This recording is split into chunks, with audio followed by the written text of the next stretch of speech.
अच्छे लोगों के साथ हमेशा क्यों होता है बुरा? भगवत गीता में दिया है। श्री कृष्ण ने इसका जवाब आपने अक्सर महसूस किया होगा कि जो लोग अच्छे काम करते हैं और हमेशा सबका अच्छा सोचते हैं, वो ही लोग जीवन में सबसे अधिक परेशान रहते हैं। वहीं जो लोग बुरे काम करते हैं, वो अपना जीवन खुशी और चैन से जी रहे होते हैं। अच्छे काम करने वालों को आखिर इतनी परीक्षा क्यों देनी पड़ती है, जबकि जो अधर्म की राह में हैं, वो ही अधिकतर खुश रहते हैं और जिंदगी का लुत्फ उठा रहे होते हैं। अगर आपके मन में भी यह सवाल कभी आया हो, तो आज हम आपको इसका जवाब देंगे। ये जवाब वो है जो भगवत गीता में लिखा है और श्री कृष्ण ने अर्जुन को दिया था।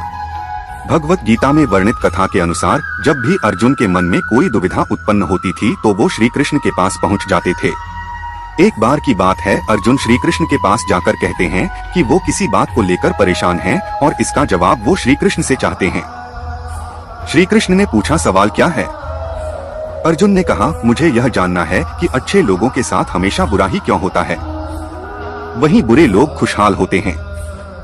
अर्जुन के मुंह से ऐसी बातें सुनकर श्री कृष्ण मुस्कुराए और कहा, मनुष्य जैसा सोचता है और महसूस करता है, वैसा कुछ नहीं होता है, बल्कि अज्ञानता की वजह से वो सच्चाई नहीं समझ पाता है।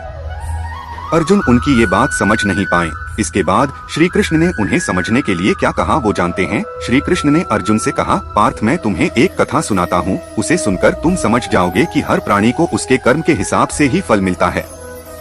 प्रकृति हर किसी को अपनी राह चुनने का मौका देती है।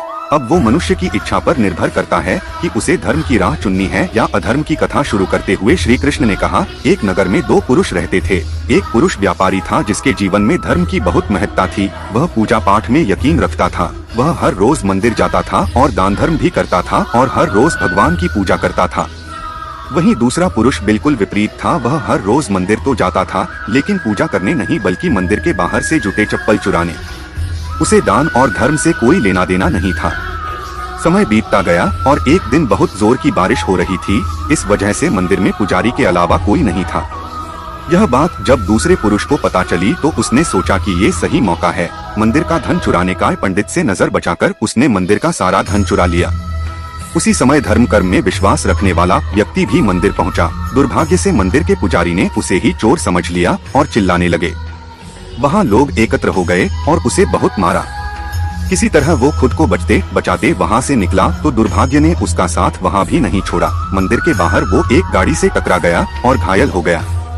फिर वो व्यापारी लंगड़ाते हुए घर जाने लगा, तो रास्ते में उसकी मुलाकात उस पुरुष से हुई जिसने मंदिर से धन चुराया था। उसने कहा, आज तो मेरी किस्मत चमक गई, एक साथ इतना सारा धन मिल गया। ये सब देखकर उसे बहुत बुरा लगा और उसने अपने घर से भगवान की सारी तस्वीरें निकाल दी। कुछ सालों बाद दोनों पुरुषों की मृत्यु हो गई। मरने के बाद जब दोनों पुरुष यमराज के पास पहुँचे और भले पुरुष ने दूसरे व्यक्ति को देखा, तो उसे बहुत गुस्सा आया। उसने क्रोधित होकर यमराज से पूछ ही लिया, मैं तो हमेशा अच्छे कर्म करता था, दान में विश्वास रखता था, उसके बदले जीवन भर मुझे अपमान और दर्द ही मिला, और इस व्यक्ति ने हमेशा बुरे कर्म किए, फिर भी इसे नोटों से भरी पोटली। आखिर ऐसा भेदभाव क्यों? इस पर यमराज ने कहा, पुत्र, तुम गलत समझ रहे हो। जिस दिन तुम्हारी गाड़ी से टक्कर हुई थी, वो दिन तुम्हारे जीवन का आखिरी दिन था, परंतु तुम्हारे अच्छे कर्मों की वजह से तुम्हारी मौत सिर्फ एक छोटी से चोट में बदल गई। तुम इस दुष्ट व्यक्ति के बारे में जानना चाहते हो? दरअसल इसके भाग्य में राजयोग था, मगर इसके कुकर्मों और अधर्म की वजह से वो सिर्फ एक छोटी सी धन की पोटली में बदल गया। कथा सुनाने के बाद श्री कृष्ण अर्जुन से कहते हैं, क्या अब तुम्हें तुम्हारे सवाल का जवाब मिल गया? ऐसा सोचना कि भगवान तुम्हारे कर्मों को नजरअंदाज कर रहे हैं, ये बिल्कुल भी सत्य नहीं है। भगवान हमें कब क्या किस रूप में दे रहा है, मनुष्य को समझ में नहीं आता है। मगर आप अच्छे कर्म करते रहें तो भगवान की कृपा हमेशा बनी रहती है। इसलिए अपने अच्छे कर्मों को बदलना नहीं चाहिए, क्योंकि उसका फल हमें इसी जीवन में मिलता है। इसलिए मनुष्य का फर्ज है कि वो हमेशा अच्छे कर्म करता रहे, क्योंकि श्री कृष्ण ने गीता में भी बताया है कि किसी के द्वारा किया गया कर्म बेकार नहीं जाता है, चाहे वो अच्छा हो या बुरा।